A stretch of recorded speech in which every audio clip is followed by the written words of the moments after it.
you, but when you have kids, it's hard to keep the house clean. And Mary and Joseph are living in this little house, and I'm thinking it's probably not very much. Joseph's a carpenter. He's moved from Nazareth to Bethlehem. They've got this small baby. They probably decide, you know what, there's too much heat back in Nazareth with all the rumors about Mary. We don't want to face that. We'll just stay here for a while.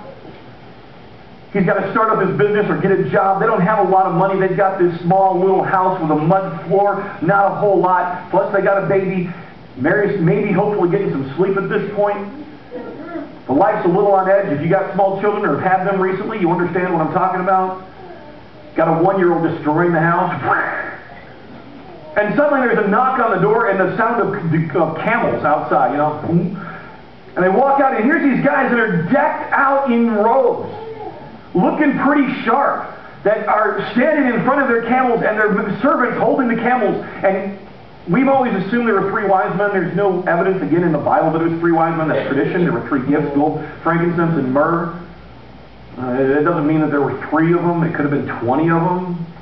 It could have been 2 of them. We don't know. And they're standing there, and suddenly you're like, did I clean the house today? Am I ready for company? Joseph, go back. Do we have any bread? Do we have anything to give them? You know, it's going to be completely unhospitable of these people. And they walk in, and this is amazing to me, guys. They walk into this little house, and there's a little 1-year-old baby. I want to read you something. You don't have to go there. I just want to read it to you. It's in Isaiah chapter 53. Prophecy of the Messiah. Who has believed our message? To whom has the Lord revealed his powerful arm?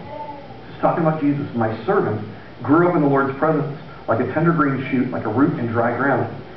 There was nothing beautiful or majestic about his appearance. Nothing to attract us to him. He was completely average. He wasn't even like the cute baby. He was the average baby. You know how it is? People have babies, and everyone thinks babies are cute. I'm sorry. Maybe I'm not sentimental. My babies are dadgum cute. But there's a lot of babies that are not cute. I'm sorry. They're not cute. They're cute because they're small. But if you look at them closely, they're not cute babies. They're babies, and they're small, but they're not cute. I've offended some people here, I can tell. Some of you are really having a hard time dealing with the fact I just said some baby. But if you're honest, you know exactly what I'm saying. You've been there, you're like, whoa, that's a baby. Our doctor said, you know what, I cannot lie. And she's like, well, there's a baby that's not cute. I'm like, oh wow, look at its hands. Because I won't say it's cute when it ain't. She said it was cute. I'm like, yes, I knew it. There's nothing attractive about this child. There's no halo floating above his head as he's playing on the floor with his blocks. There's no angel choir over the corner going, ooh.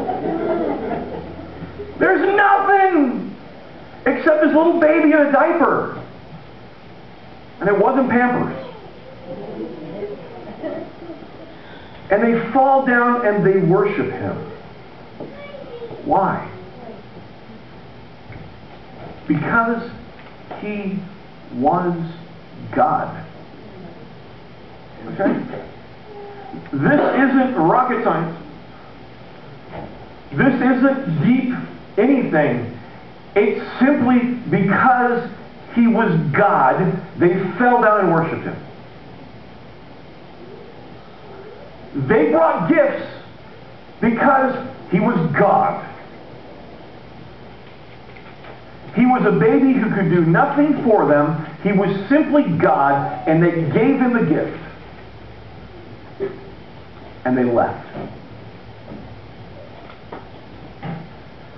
What's the thing about the significance of that?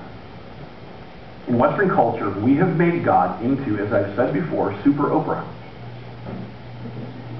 We've made God into the ultimate self-help thing. My life is crap, therefore I need God. God, you need to fix my life. God, you need to make me happy.